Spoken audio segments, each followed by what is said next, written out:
loan number 9220. Meron tayong $500 million at mag-i-start po tayo ng payment sa 2030. At pagdating po dito sa loan 4 ninyo, loan number 4050, meron po tayong $400 million na inutang noong March 19, 2021, and loan 5 noong December 20, 2021, loan number 555A na $300 and $300 million and $250 million with a 2.44% interest annually. And loan 6, loan number L0490 noong March 26, 2021 with a $400 million loans na mag-i-start pa po tayo magbayad ng 2033. And finally, loan 7, September 8, 2020, $125 million na magsisimula tayo magbayad ng 2049. Now, ang tanong po, tama po ba na ang utang po natin is 165 billion pesos? But any rate, umiiwas lamang si Attorney Santos, and I congratulate you, magaling kang umiwas. Pero tandaan mo yung pag-iwas, may hangganan yan.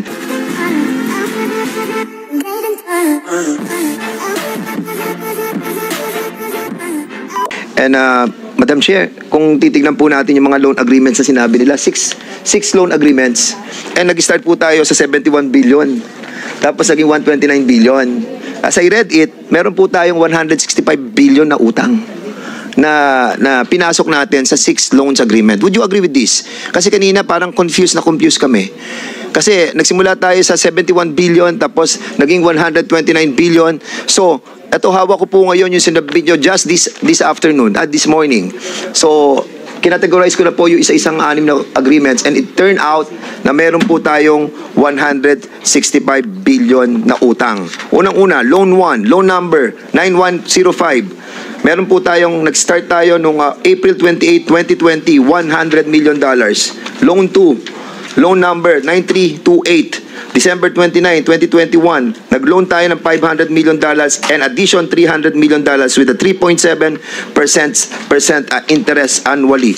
Loan 3, loan number 9220, meron tayong $500 million at mag-i-start po tayo ng payment sa 2030. At pagdating po dito sa loan 4 ninyo, loan number 4050, meron po tayong $400 million na inutang noong March 19, 2021, and loan 5 noong December 20, 2021, loan number 555A na $300 and $300 million and $250 million with a 2.44% interest annually. And loan 6, loan number L0490 noong March 26, 2021 with a $400 million loans na mag-i-start pa po tayo magbayad ng 2033. And finally, loan 7, September 8, 2020, $125 million na magsisimula tayo magbayad ng 2049. Now, ang tanong po, tama po ba na ang utang po natin is 165 billion pesos? Sinong harap kay Honorable Dan Einstein Fernandez? Hindi, nabasa ko lang. Salamat at kinompute mo para sa DOH. Kasi naguguluhan na ako nina, Madam Chair. Ako din, gulong-gulo na ako. Pero ang tanong is, nabawas mo na ba yung cancel? Pero kahit na ako, gulong-gulo ako dun sa ano ba talaga dyan na cancel. So, once and for all, mga kapatid sa DOH, magkano ba talagang utang natin?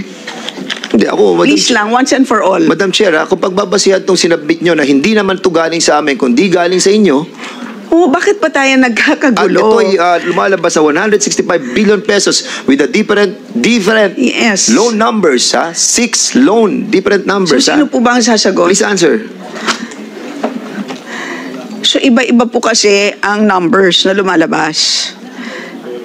Perhaps galing na mismo sa ating kalihim, Secretary Ted, para yung galing sa inyo, yun na talaga yung totoo. Yeah, since we were not present during the loans, but during time the loans were made, Madam Chair, we will consolidate and with the questions of our honorable representative from Santa Wala po ba Rosa, tayong DBM or kaya Department of Finance that we have invited over? We invited all those who supposedly were part of the team that negotiated the loan. Kasi kung DOF. isipin mo, Madam Chair, ang problem dito kasi 165 billion na yung loan natin. Tapos sa GAA, naglagay pa tayo ng 42 billion. So yung 42 billion that we Plus put pa yun. in the Department of Health Iba pa po yun Yes. na nilagay po natin. That is correct. So in other words, umaabot tayo ng 200 billion pesos, almost ang nilagay natin pera for the... Walang problema po, walang problema. If this is correct, ang problem lang po, wag po natin siyang itago or wag po natin siyang gawing parang wala tayong alam na iba-iba po ang binabanggit po natin dito sa Kongreso. Because what we are after Honorable here... Dan, Yes. 1/3 of our vaccines nag-expire. So ang Exactly. tanong nga is, ang dahilan ba dyan ay dahil nag-swimming naman tayo sa dami, diba? Yun yung tanong eh. So tanungin natin gusto nyo, Honorable Dan Fernandez, si DOF representative ang tanungin natin or ang ating BTR representative. Director Tanya or ang ating Deputy Treasurer of the Philippines, Ed Marino. And COMSEC, kindly administer the oath, please. Please state your name and position. Ed Marino, representing the Bureau of the Treasury, Deputy Treasurer. Tanya Rial, Director of Corporate Affairs Group of Department of Finance. Do you swear to tell the truth and nothing but the truth in this committee meeting? Yes, we do. Yeah, you may be seated. So sino po sa inyo, is it our Deputy Treasurer or our representative from DOF who would have the information on the total amount of loans that we incurred during the pandemic? Madam Chair, we would like to apologize. We don't have it yet with us. We have been requesting our staff to provide it. With your indulgence, once it's ready, can we submit? But if I Sir, may... anong oras po kayo dumating dito sa hearing? Sir, nakita niyo naman na kanina pa natin pinagtatalunan nito, sir. Nagsalita na po si Honorable Pumarin kanina na na-frustrate na po siya sa inability ng ating resource persons to provide basic information. Madam Chair? Sir. If I may, Yes, sir. may we invite our good secretary, our former colleague, if ever na he'll be available to shed light on this. Because this is a matter that need to be really discussed by us eh. Si Secretary Secretary Ralph. Recto. At ayaw naman natin or na... maybe, Madam Chair, if I may, no? Na, Our Secretary Benjo. Oo, sulatan lang po natin Kasi para ba yung malaman. DOF noon? Si Secretary Carlos Dominguez. Yes, oo, kasi siya Actually, we signatory. invited him. Siya ang signatory dito eh. I saw his signatures. But ang problem nga po dito, kung i-scrutinize mo lahat, andito rin po kung saan nila ilalagay dapat ang pera.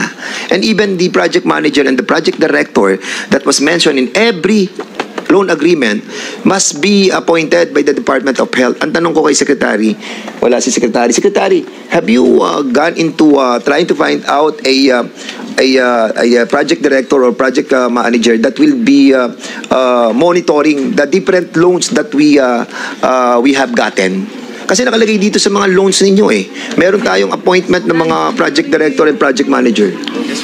Yes, Madam Chair. In fact, I had a meeting with the Secretary of Finance regarding all our foreign loans, parang pinapamatch. And then I've also asked the help of the World Health Organization to monitor the loans because the loans and the grants are different cycles, financing cycles. So ang gulo talaga i-follow. Kahit kung kayo ma'am nalilito, ako rin nalilito as head of agency. So nagpatulong ako to create an oversight through experts in finance para mabantayan yung alin yung nag-umpisa, kailan matatapos, alin ang babayaran, ano yung mga And that's the loans. reason why, Secretary, that's the reason why in the loan agreement, it is specified clearly on provision of every loan that there must be a project director and project manager for you to find out kung ano na estado ng loan, ano na estado ng implementation. Yun ang sinasabi ng mga loans. Binasa ko nga briefly, pero yun ang nakita ko agad.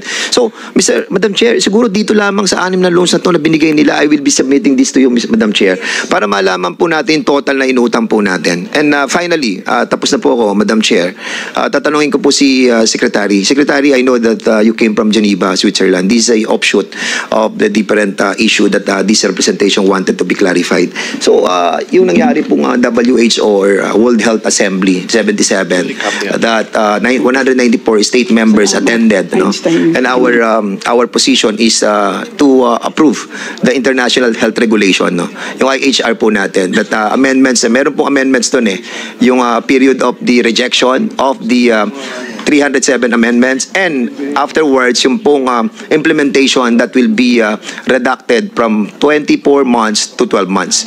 So, basically, sa World Health Assembly that was conducted from May 27 to June 1, naaprubahan po ang IHR. Am I right?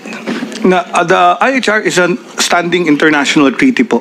But there was an amendments. Amendments po ang naaprubahan. Correct. So the I know. IHR is a 2005, the latest is 2000, it was 1700s pa yung unang IHR. Yes. Pero itong IHR na current is 2005 at itong major amendments lang naman na na-approve in the 77 World Health Assemblies. Number one, yung inclusion of the term pandemic emergency in its definition, kailan may pandemic emergency. And number two, the concept of solidarity and equity for medical products in times of a pandemic emergency. Yun lang po. All the others, parang hindi yun na-approve. But the two main amendments were actually approved. Wait, Mr. Secretary. Are you trying to tell this representation that the amendments on the international health regulation that was adopted in the World Health Assembly on 2022, yung pong World Health Assembly 76, we're not talking about the 75. No. Opo, kasi that was adopted. Adopted po yung So you're amendments. I'm talking about the one I recently attended. Yes, the 77. Okay. But the 75, doon po nag-start yung adoption ng international health regulation.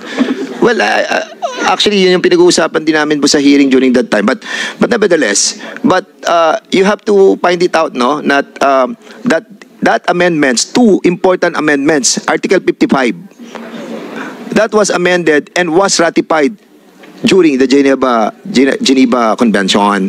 Ang tinatanong ko po, yung buong pandemic treaty, approve na tayo, IHRR. Wala na tayong magagawa doon, approve na po yun. Yung pandemic treaty, the 307 amendments, was that ratified in Geneva? Yan. No. Okay. So, lastly, Madam Chair, kasi very crucial po to kasi hindi ko po naiimbitahan si Secretary Herbosa sa hearing ko po but ito pong very crucial po to kasi itong itatanong ko po sa inyo. Yung pandemic treaty po is ang WHO, binibigyan po natin ng kapangyarihan to sabihin nila kung anong klaseng kung may pandemic tayo, kung ila-lockdown tayo, kung ang vaccine na padadala sa atin, this will be the vaccine that will be given to the different member states. So, ito pong pandemic treaty per se, naaaprubahan po ng WHO at hindi po inaprubahan ngayon, but certainly it will, no, in the next several months will pass through the Senate of the Philippines. Yun po ang tanong ko. That's correct. For all international treaties that the government of the Philippines signs, it requires ratification after about a year. May period of ratification, and that power is given to our Senate for all foreign treaties. And I will take your word for that, Mr. Secretary, because it's in our constitution. Yes, I know. Because what they're doing right now in the WHO and WHO Health Assembly is to turn around the word treaty, and they're trying to make it as an agreement, not as a treaty, for them to have a controlling power, not passing through the treaty word. So, you have to be wary about it, sir. Hindi po. It can be called an accord, an agreement, or a treaty, but it still has to be to follow the sovereign rules of the country, member states that are actually part of it. So if we do sign together with the DFA, it still goes to the Senate. And if the Senate says, hindi tayo kasali dyan, wala kaming magagawa. I will thank you for that, Mr. Secretary, and that's the loveliest words that I heard during this committee hearing. Maraming salamat, and we are looking forward on working with you with this pandemic treaty. Maraming salamat at mabuhay ka po, Madam Chair. Salamat. 5 minutes lang bago umalis si Secretary. Ako lang po, may tanong ako dun sa 47.6 billion fund transfer. So I would like to know how much of that was used for test kits. I asked this in the last hearing, so sana po na-compute nyo na po. I saw your breakdown, but I just wanted to confirm that number with you. Migas pa tayo. Ay, Kung Abalos. ako si Kong Abalos. Ako, sorry, Kong Abalos. Fast lang, sorry. Okay. How much?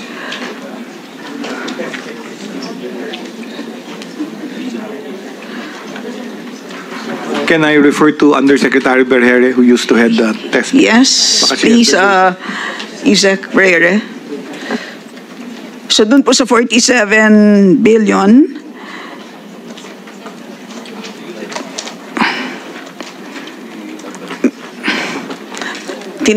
binigyan ko na po kayo ng homework last week. Hindi niyo po ginawa ang homework ninyo. So our Solgen is hereby dismissed. Thank you May I very request much, permission sir. to leave, Your Yes, Honor, sir. because of Thank you very another much. conference And in the to our Thank you so colleague, si Solgen will not be here next week and will be out of the country. Yes, I'm sorry I cannot attend the next Yes, meeting. but we will invite you to attend the next hearing, sir. Sure. All right. Thank you, sir. My Thank you pleasure. very much. Thank you Thank you very very much, sir.